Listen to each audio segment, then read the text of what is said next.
Good morning student. Today we start our third business services is communication. हमारे इसमें bank और insurance वाली business services complete हो गई है.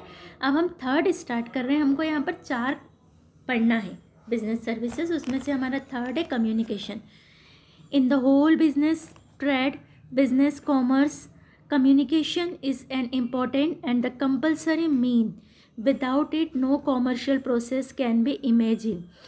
यानी कि आज का जो ट्रेड है उसकी पूरे प्रोसेस में, बिजनेस में, कॉमर्स में कम्युनिकेशन एक इम्पॉर्टेंट और कम्युनिकेशन मीन है.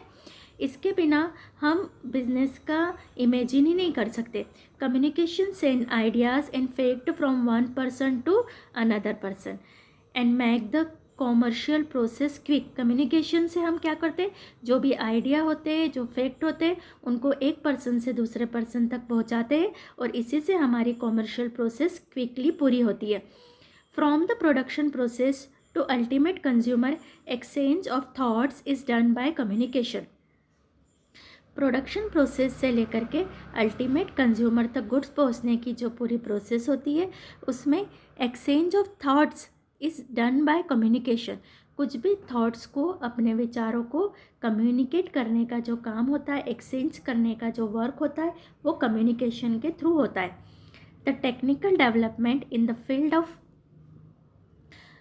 इंफॉर्मेशन एंड कम्युनिकेशन ही shortened the whole universe and has made it today global village. यानी कि जो कम्युनिकेशन का जो आज के समय में टेलीफोन, फैक्स, मोबाइल, ईमेल, इन सारे मीन्स से जो हमारा पूरा वर्ल्ड है ये ग्लोबल विलेज बन गया है. यानी हम इतनी क्विकली अपने थॉट्स को, विचारों को एक प्लेस से दूसरे प्लेस तक, वन पर्सन से अनदर पर्सन तक सेंड कर सकते. द कम्युनिकेशन में बी ओरल, रिटन और सिम्बॉलिस्ट. कम्युनिकेशन ओरल भी हो सकता है, रिटन भी हो सकता है या कोई सिम्बॉल भी हो सकते हैं. ये तो हमने एज ए इंट्रोडक्शन पढ़ा है. अब हमारा स्टार्ट होता है मीनिंग, जो आपको कॉपी में लिखना है. Meaning and definition of communication. The word communication has been derived from Latin word communis and gives the meaning of common, means to make any thought or fact common among the some people.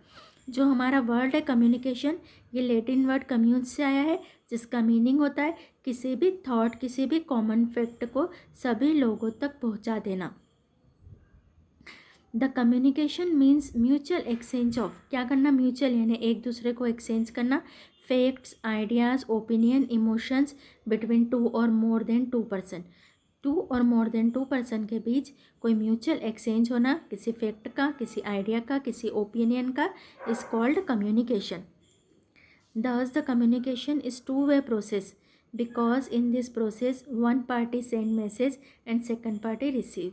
यानी जो communication होता है वो 2-way process होती है. एक person, एक party जो मैसेज सेंड कर रही है और एक पार्टी जो मैसेज रिसीव कर रही है. Communication will be made effective when the receiver take the message in the same way. Communication हमारा और इफ़ेक्टिव बन जाता है जब हमको मैसेज के कुछ इफ़ेक्टिव वे में मिलता है. It is not necessarily for receiver to believe upon the message और विद बी एग्री विद. ये ज़रूरी नहीं होता है कि जो मैसेज मिला है उससे जो रिसीवर हो वो एग्री करे.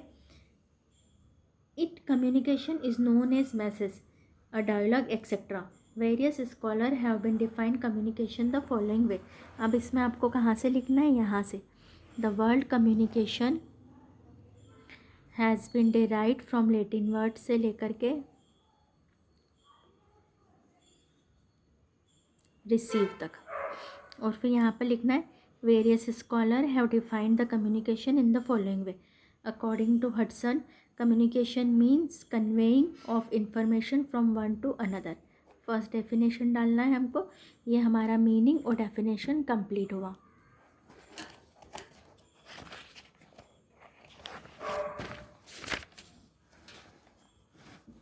अब हमारे स्टार्ट हो रहे हैं इसमें एलिमेंट्स. क्या क्या एलिमेंट्स होते हैं कम्युनिकेशन प्रोसेस में. Communication is a circular process and its main elements are as follows. First है सेंडर, यानी कोई सेंड करने वाला होना चाहिए, भेजने वाला. The person who send message is known as sender. एक पर्सन जो मैसेज सेंड कर रहा है उसको हम सेंडर कहते हैं। He is the convener of communication, जिसने कम्युनिकेशन को कन्वे किया है। Message can be given in return, by speaking, by drawing pictures. For right and complete communication, it is necessarily that message should be clear in the mind of the sender। यानी कि complete और right